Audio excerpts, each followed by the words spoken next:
In the deep, clinging darkness of the spring of 1945, a bus rumbled through the vast, sleeping plains of Texas. The engine was a low growl against the silence of a continent they never thought they would see. Inside, a handful of German Red Cross nurses sat stiff-backed, their bodies swaying in unison with the motion of the vehicle. Their field gray uniforms, once a source of pride, were worn thin and stained from months of relentless service near collapsing front lines, where the world had been reduced to the sounds of artillery and the smell of antiseptic and decay. They had been captured only weeks earlier, a chaotic blur of surrender and dislocation. For hours, as the bus crossed an impossibly flat and empty American landscape, their silence was a heavy, shared blanket. The air inside the vehicle was thick with the scent of dust kicked up from unpaved roads, of old leather from the cracked seats, and the sharp, metallic tang of fear. Each woman was an island of private dread, wrestling with specters conjured by years of relentless propaganda. They had been braced for cruelty, for the public humiliation and cold, sharp edge of vengeance that they were told awaited any German who fell into enemy hands. Their leaders had painted pictures of American soldiers as undisciplined savages, decadent and brutal, who would see them not as women or nurses, but as spoils of war. So they sat, stoic and prepared, their hands clasped tightly in their laps, waiting for the inevitable ordeal to begin. Before the sun had even begun to hint at its rise, before the distant camp lights had shut down from their night watch, the bus slowed. The crunch of gravel under the tires sounded unnaturally loud. Through the grimy windows, they could just make out the silhouettes of watchtowers and the severe geometry of long wooden barracks against a sky beginning to fade from black to a deep indigo. The gates of a United States prisoner of war camp groaned open to receive them. This was it. The moment their imagined fears would become reality. The bus hissed to a stop, and the doors folded open with a pneumatic sigh, letting in the cool morning air. But with that air came something else, something so profoundly unexpected it seemed to momentarily paralyze them. It was not the glare of searchlights, though they were there, sweeping methodically across the compound. It was not the intimidating lines of barbed wire that coiled around the camp's perimeter, though those too were impossible to miss. It was the air itself. It was rich, warm, and heavy with the smell of food. Real food. The aroma was complex and overwhelming. First, the strong, bitter scent of brewing coffee, a fragrance that had become a ghost in their own country. Then, the unmistakable scent of butter, hot and sizzling on some unseen pan. And woven through it all, the most powerful and unbelievable of all, bacon. That thick, salty, smoky aroma that clung to the dawn air, curling into their noses and down into their empty stomachs until it seemed impossible to ignore. One nurse, a young woman named Hilda, whose face was gaunt from years of rationing, felt her eyes well up involuntarily. The smell was an assault, a memory trigger so potent it bypassed thought.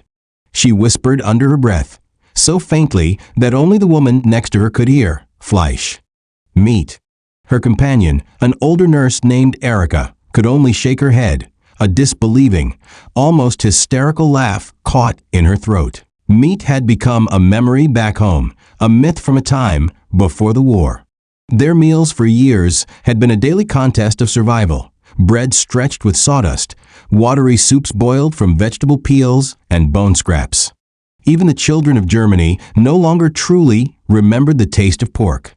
And yet here, in this place they had been conditioned to see as their punishment, the smell of a hearty breakfast felt like a deliberate, almost cruel taunt. It was the first and most profound contradiction in a land that would be full of them. A voice, sharp but not unkind, cut through their stupor. Out of the bus. Let us go. The guards gestured for them to step down. As their worn boots struck the loose Texas gravel, the women blinked, their eyes adjusting to the harsh, artificial light of the camp lamps and the vast, pale pink of the approaching dawn. They braced themselves for shouting, for rifles raised in menace, for commands barked with the anger of victors. Instead, the orders came in calm, efficient English. The soldiers were not smiling. Their faces were impassive masks in the early light, but neither were they cruel. There was a disciplined distance to them, a lack of personal animosity that was, in its own way, more unsettling than open hostility. One of the nurses, Hilda, stole a glance toward a long building from which smoke drifted lazily from chimneys the mess hall. Through a window, she caught a fleeting, surreal sight: American cooks in white aprons, moving with unhurried purpose, cracking eggs into a sizzling pan as if war rationing, and a world on fire simply did not exist. Coffee, a voice startled them. It was not a guard, not in the way they imagined. It was a woman, an American Army nurse. Her uniform was crisp and clean, her accent sharp but gentle. What made several of the German women exchange stunned, uncomprehending looks was that she was black. In the twisted cosmology of Nazi Germany, they had been fed an endless, venomous narrative about race, about a hierarchy of humanity where people of color were relegated to the lowest rungs, deemed inferior and subhuman. Yet here, in the very heart of the enemy camp where they were prisoners, this woman stood with a tray of tin mugs, offering them steaming coffee with a simple, professional politeness. There was no contempt in her eyes, no sneer on her lips, just a direct question. Did they need anything? The German women did not know how to answer. The world had been turned upside down in that single quiet offer. One murmured, "Danke," her voice raspy. Hilda hesitated for a beat before taking a mug, her hands trembling so much that hot liquid sloshed over the rim. The warmth traveled up her arms, a sensation that came not just from the heat of the coffee, but from the shocking humanity of the gesture itself. For the first time since their capture, they felt a hairline crack appear in the thick wall of fear they had carried across an ocean. It was the first of many such cracks. Processing followed, an affair of bureaucratic precision rather than brutal interrogation. There were lines, paperwork, and the unfamiliar feeling of an ink pad on their fingertips. They were given new linens, folded neatly into their arms, and shown to their quarters. The barracks were simple long rows of clean bunks with thin mattresses, but to women accustomed to the mud-soaked, overcrowded field hospitals near the front, it felt like a sanitarium. The air smelled of pine wood and soap, not of gangrene. When they finally sat in the mess hall for their first meal, the reality of their situation pressed in harder. The cavernous room buzzed with the low chatter of other prisoners, but the nurses were silent, staring at the plates that appeared before them. There was bread, thick and soft, and a scoop of scrambled eggs. And placed carefully between every two women, a single, glistening strip of bacon. It was not a feast, not compared to what the American soldiers themselves were likely eating just outside the wire. But to their eyes, it looked impossibly decadent, a treasure from a forgotten world. The smell alone was dizzying, a potent mix of salt and smoke that made their stomachs ache with a hunger they had long learned to suppress. Hilda stared at the strip of bacon, then at the guard walking past the tables, his expression unreadable. She leaned over and whispered to Erika, "Ist das erlaubt? Is this allowed?" The other woman just shook her head, her eyes wide, but neither of them moved. For a long moment, they simply looked, as if touching the food would break a spell and reveal the whole thing as a cruel joke. Finally, hunger, raw and undeniable, pushed them forward. Hilda picked up the bacon with her fingers. The taste was smoky, salty, almost overwhelming after years of deprivation. The fat melted on her tongue, a luxury so profound it was painful. She pressed her hand to her mouth, not because she disliked it, but because the sudden, violent rush of memory of Sunday meals long before the war, of laughter around a family table, of a life she thought was gone forever, was too much to bear. That first morning, the barbed wire was real, the confinement was real. But so was the taste of bacon, a symbol of a world they thought was lost, now found in the most unlikely of places. Within a week of their arrival, the rhythm of camp life, dictated by mealtimes and roll calls, was broken by a new command. The nurses were called to a separate building inside the camp, a long, white-painted structure with screened windows. It was the infirmary. As they walked towards it under the watchful eyes of a guard, a familiar anxiety returned. They expected a makeshift clinic, perhaps a poorly lit room for treating minor injuries among the prisoners, something akin to the desperate, crumbling field hospitals they had just left behind. But when the door swung open, the smell that greeted them was the first sign of another profound disconnect. It was the sharp, clean scent of disinfectant, fresh bandages, and rubbing alcohol, the smell of modern medicine, not of desperation. The German women stepped inside, and several of them stopped dead in their tracks, their boots silent on the polished linoleum floor. The main room was bright, orderly, and meticulously clean. But it was the supply closet, its door left wide open, that drew their collective gaze. Shelves were stacked to the ceiling with items that had become precious commodities in the Reich. There were towers of gauze rolls, neat boxes of cotton pads, and trays of gleaming syringes. Glass bottles of medicine were arranged in perfect amber rows. It was an arsenal of healing, a display of logistical might that spoke more loudly than any weapon. Hilda, who had spent the final months of her service sewing wounds shut with scavenged thread and little more than rags for bandages, felt a lump form in her throat. She whispered to Erica, her voice thick with disbelief, "Mein Gott, they have more here for prisoners than we had for an entire division at the front." Then she saw it. In one corner of the room stood a refrigerated cabinet humming softly.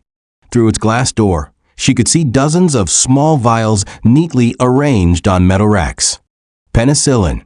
The miracle antibiotic was so rare in the German military that it had been treated like a sacred treasure, reserved almost exclusively for the highest-ranking officers.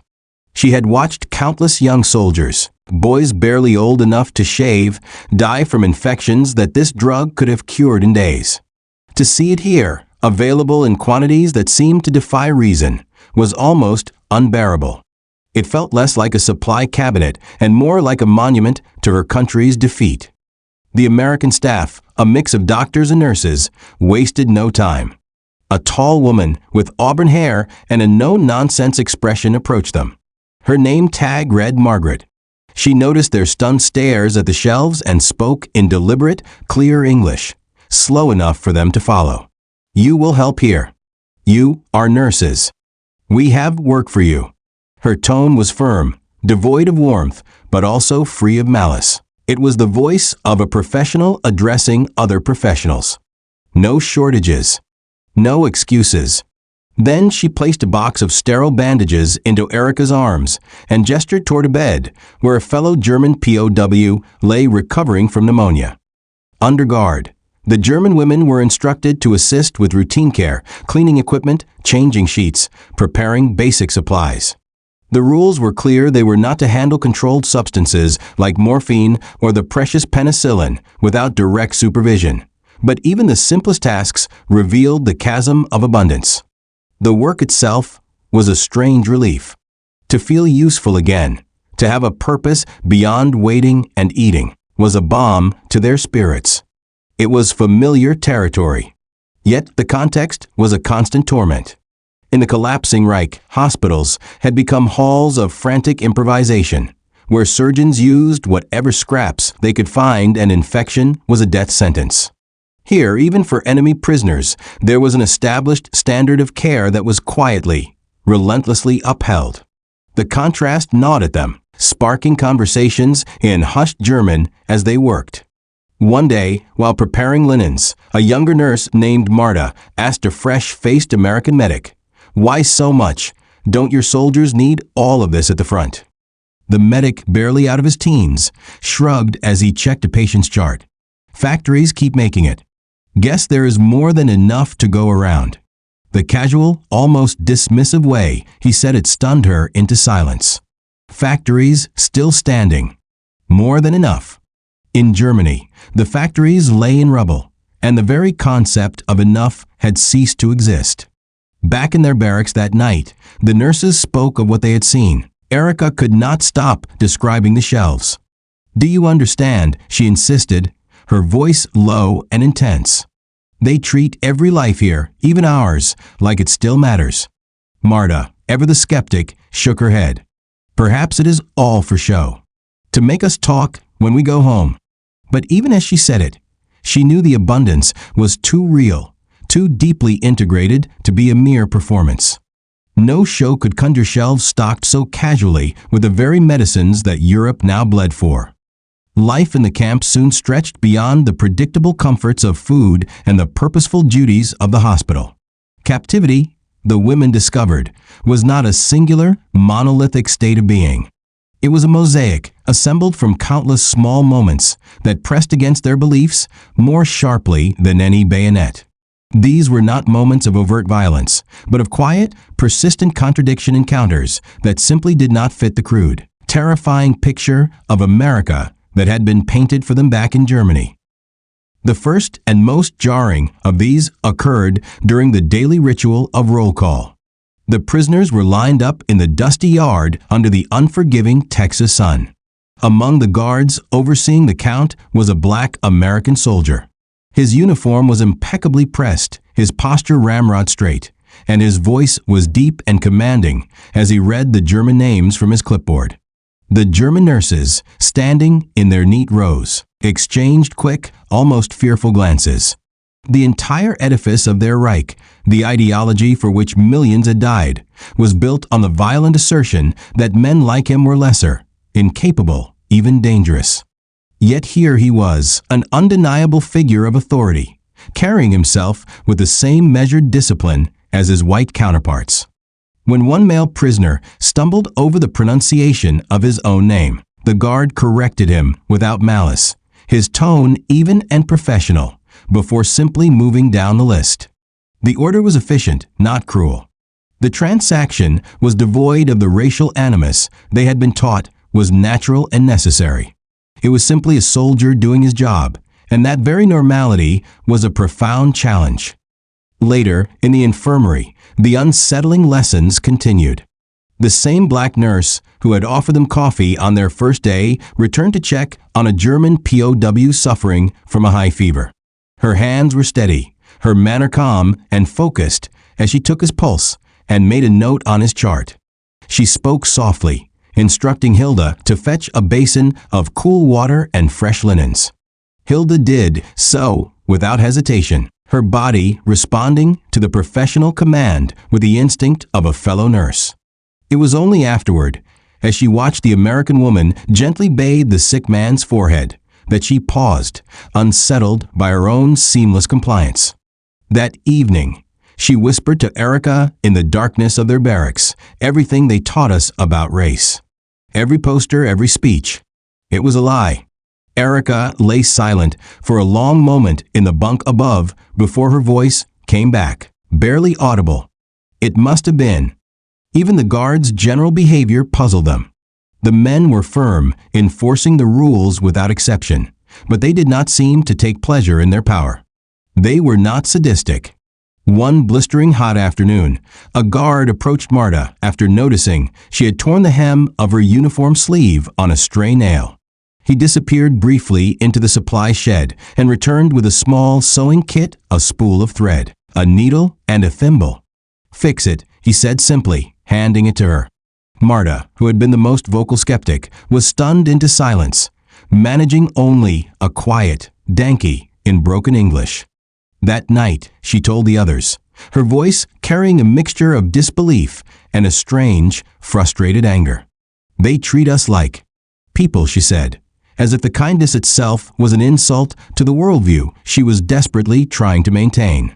There were still flashes of the expected hostility, of course. Some guards kept their distance, their faces hard masks of contempt, making it clear they wanted no part in any human interaction. A few, when they thought no officers were near, would spit the word Nazi under their breath. But these moments of raw hatred were the exception, not the rule. The daily rhythm of measured, professional respect proved far harder to reconcile. Dialogue crept into unexpected places. While folding a mountain of clean sheets in the infirmary, Erica worked up the courage to ask Margaret, the head nurse, a question that had been bothering her. Why, she began, why so much food the medicine. When your own people have rationing. Margaret paused in her work, her hands still for a moment on the crisp linen. She looked at Erica not as a prisoner, but as another woman. Because the Geneva rules say we must, she replied, her tone practical, not sentimental. And because if our boys are captured, we would want the same for them. The answer stayed with Erica long after the conversation ended. It was a logic born not of emotion, but of strategy and a belief in reciprocal decency. That night, she posed a question to the other nurses, her voice barely a whisper. Do we even follow those rules for our prisoners? A heavy silence filled the barracks. No one had an answer. When the first letters from home finally arrived, the women nearly tore them open with their bare hands in a frenzy of desperation and hope. The envelopes, thin and worn from their long journey across a war-torn world, were marked with bold censor stamps, and inside, entire sentences were obliterated by thick black ink. Still, the chance to read something, anything, from Germany was a lifeline to a life they feared had vanished completely. For Hilda, the letter was from her mother in Hamburg. The familiar, spidery handwriting was shaky, uneven, painting a picture of a ghost world she struggled to hold in her mind. Entire blocks of the city, her mother wrote, are now nothing but ash and bone. The firebombs left us with a sky that rained soot for days. We live mostly in the cellars. The letter spoke of queuing for hours, sometimes an entire day, just to receive a loaf of bread that crumbled like dust in their hands. It spoke of the children, who were growing thin and quiet, their bones becoming visible through their threadbare clothes. At the end of the page, a single heavily censored paragraph concluded with a phrase that had survived the black ink. We are alive, but only just. Hilda folded the letter with meticulous, trembling care, the thin paper feeling both precious and damning in her hands. Her throat was tight, constricting her breath. Later that day, she sat in the mess hall, a plate of cornbread and a bowl of thick bean soup in front of her. The smell no longer brought comfort. It brought a nauseating wave of guilt that flooded her chest and rose like bile. She had eaten better for breakfast that morning than her family, her mother, would eat in an entire week. Every spoonful of food felt like a betrayal, an act of obscene privilege. She looked around at the other nurses, seeing her own silent agony reflected in their faces. One wept quietly in a corner, having just read that her younger brother, only 16, had been conscripted into the Volkssturm, a last-ditch defense of boys and old men. Another sat staring into space, her letter informing her that her father had collapsed and died from exhaustion after working 72 straight hours in a munitions plant. Every letter was a fresh wound, a stark reminder that the war they thought they had escaped still held those they loved in its merciless grip. Writing back was another kind of torture, a test of conscience and love. How could they communicate their reality without deepening the suffering of those at home? To describe the taste of bacon or the impossible softness of clean linen sheets would sound like a cruel boast, a betrayal of their shared German identity of suffering. Hilda sat for hours at a wooden table in the barracks, a blank sheet of paper before her, the pen heavy in her hand. She wanted to tell her mother everything, that the guards were not monsters, that she had medicine, that she was not starving. But each truthful sentence she composed felt like a lie to their shared experience. To describe the blue Texas sky to a mother who lived under a pall of smoke felt obscene. In the end, she wrote only a few carefully chosen lines. My dearest mother, I am safe. The work is not difficult. We have food. Please do not worry for me. She sealed the envelope, knowing the American censors would read it, but it was the judgment of her own family she feared more. She was protecting them not from the enemy, but from the unbearable truth of her own relative fortune. In the barracks that night, the usual quiet chatter was replaced by a heavy silence, broken only by the scratch of pens on paper as the other women performed the same agonizing calculation of love and omission. The sentiment was unspoken but hung in the air, a bitter confession. We eat better as prisoners, one nurse finally whispered into the darkness, than our families do at home. The words landed with the weight of an irrefutable, shameful truth. Even as their families wrote of hunger and rubble, life inside the Texas camp seemed designed to serve as a constant, quiet reminder of American stability. The evidence was no longer just on their dinner plates or in the infirmary. It arrived in whispers that moved through the barracks like wildfire. Rumors, carried on the lips of guards or newly arrived prisoners, painted a picture of a captivity that was bewilderingly broad and varied. Some said German prisoners in the Midwest were allowed to work on local farms, and were even paid wages in camp scrip they could use to buy cigarettes and candy. A few swore they had heard music drifting across the yard from a projector on Saturday night's movies, shown to prisoners as a form of recreation.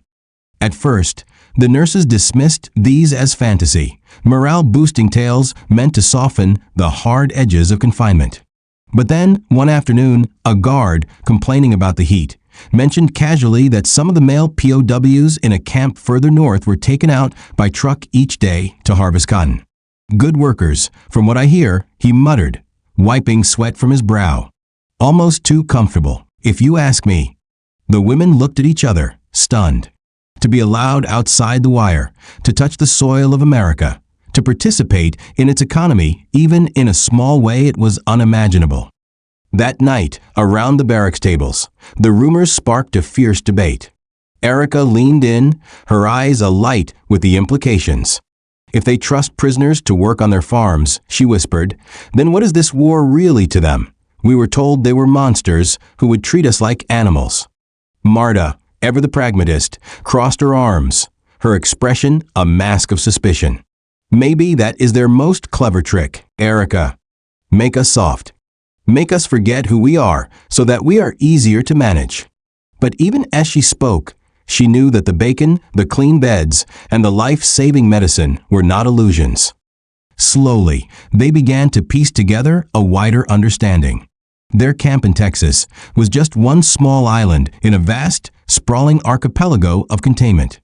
They learned there were hundreds of similar camps scattered across the United States, from the rolling fields of Wisconsin to the pine forests of the South. More than 400,000 Axis prisoners had been shipped across the Atlantic, a secret population woven into the fabric of American life. Stories from other camps added layers to the puzzle. One guard told a story of Italian prisoners in Arkansas who sang opera while harvesting crops, laughing with the American farmers who supplied them with lemonade. Another spoke of German U-boat crews in Arizona who marveled at modern showers and the sheer quantity of soap. In some small towns, it was said German POWs had even been invited to holiday dinners with local families. These were not secret dungeons hidden from the world. They were a visible, managed part of the American home front. For the nurses, this realization was staggering. One evening, while preparing bandages in the now familiar quiet of the infirmary, Hilda found herself working alongside Margaret, the auburn-haired American nurse. The question had been building in her for weeks, a pressure behind her ribs. Margaret, she began, her voice low. Why do you do all this, the medicine, the food, the letters? We are your enemy. Margaret stopped folding a bandage and looked at Hilda directly, her expression calm but firm, her gaze unflinching. Because the war does not change the fact that you are human, she said, her voice even. She paused, then added the words that would unlock the entire puzzle for Hilda. And because one day this will all be over. What you remember of us when you go home, that matters. The simple, devastating logic of her statement echoed in Hilda's mind for weeks. It was not just kindness. It was not just the Geneva Convention. It was strategy. A long-term investment in the future. America understood that these 400,000 prisoners would one day return home, becoming apostles of a sort. What they carried with them stories of bacon, of medicine, of professional guards, and of basic fairness would shape the memory of the war in the minds of the defeated. The bigger picture, then, was not just about survival. It was about influence. As the nurses began to grasp that truth, they understood they were witnessing something far larger than their own captivity. They were part of America's effort to win not just the battles, but the narrative that would follow. When the news that the war was finally over crackled over the camp's loudspeakers in May of 1945, a strange and profound quiet fell over the prisoners. There were no shouts of joy, no triumphant celebrations. There was only a vast hollow relief, quickly followed by a new and potent anxiety. The war was over, but their exile was not. Months of uncertainty followed, but then the day came. The gates of the Texas camp, which had defined the boundaries of their world, finally swung open for them to leave. The nurses packed their few belongings, a sewing kit, a stack of censored letters, and a host of memories too complex to easily carry. The buses that had once delivered them into captivity now arrived to carry them toward a freedom that felt far more complicated and frightening than the confinement they had grown accustomed to. The long journey home was a reversal of their arrival. They crossed the same vast American plains, but the landscape no longer seemed alien or menacing. They saw it now through different eyes, as a place of impossible space and staggering abundance. Then came the transatlantic voyage and the final train ride into the heart of what was once their homeland. Germany was unrecognizable.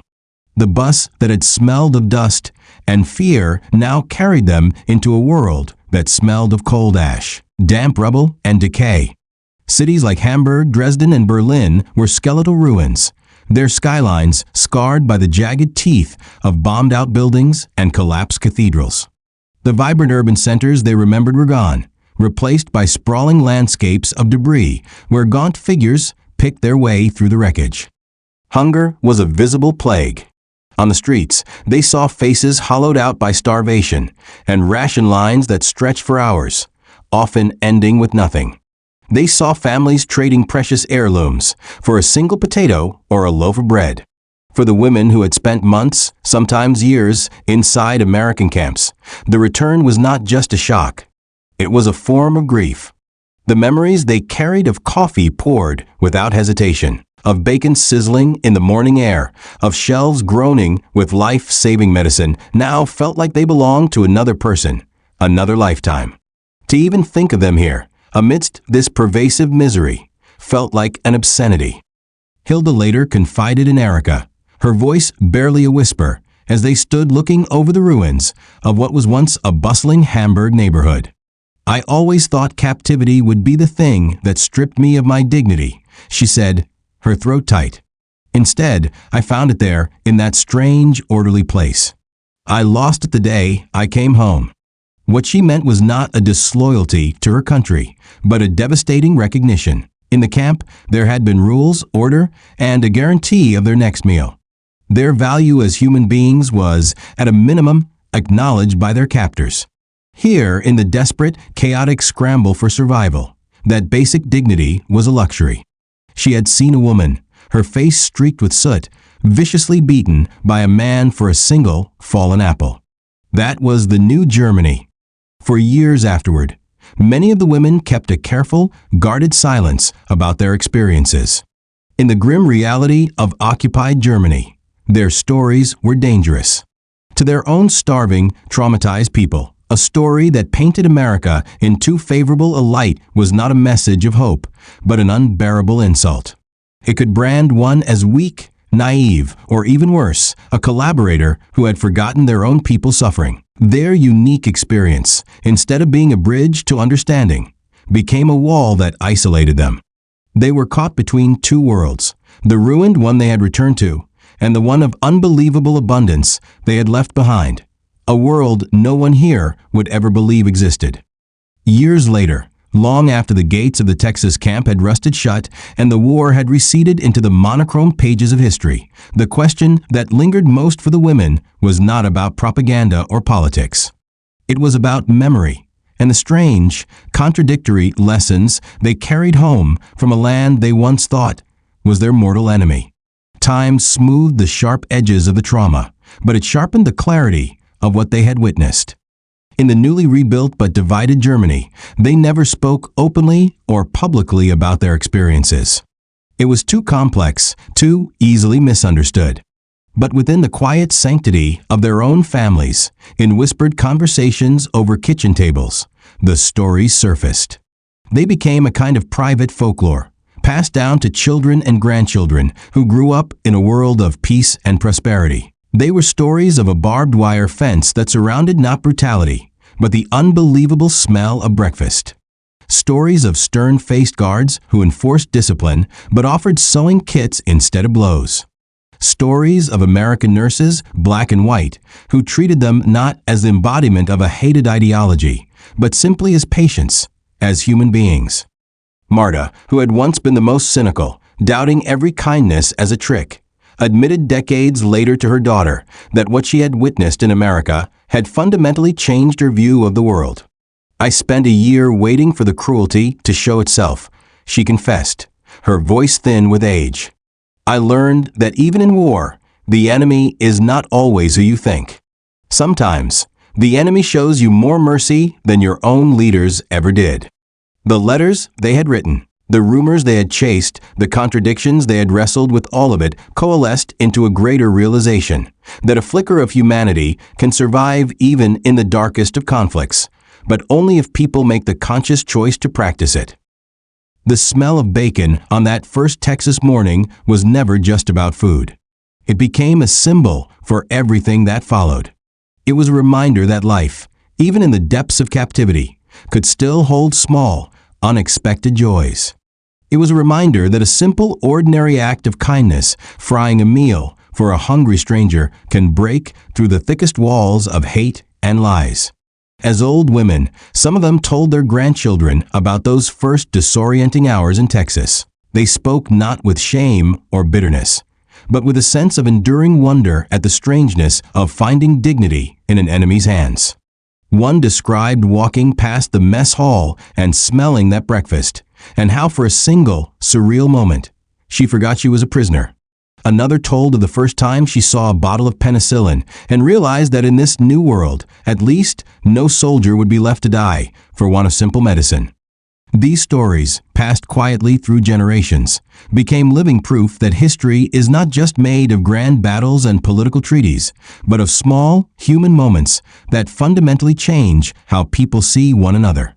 The moral they carried was simple yet powerful: war destroys, but kindness endures. They learned that propaganda can twist reality into a monstrous shape, but lived, personal experience can untangle the truth. And perhaps most importantly, they came to understand that the true measure of a nation is found not only in its weapons or its victories, but in how it chooses to treat those it calls its enemy. So when we look back on this story, it is not just about German nurses or American guards. It is about what it means to be human when the world demands that you be otherwise.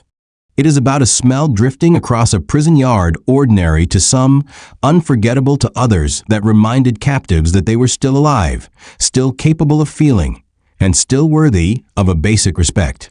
And maybe that is the lesson for us today, that dignity, compassion, and fairness are never wasted, even, and especially, when given to those we are told to hate. If you followed this story and believe these voices from the past deserve to be remembered, consider subscribing.